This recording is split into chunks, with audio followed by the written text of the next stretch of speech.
இன்னைக்கு ஒரு ரகசியம் சொல்லட்டுமா?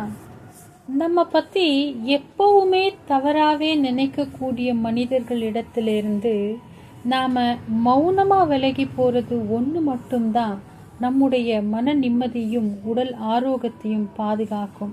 அவங்களுக்கு விளக்கம் கொடுக்க போகணும்னு நினைச்சு நாம எல்லா உண்மைகளையும் எவ்வளவு உயிர் போக சொன்னாலும் அதை அவங்க ஏத்துக்க போறதில்லை.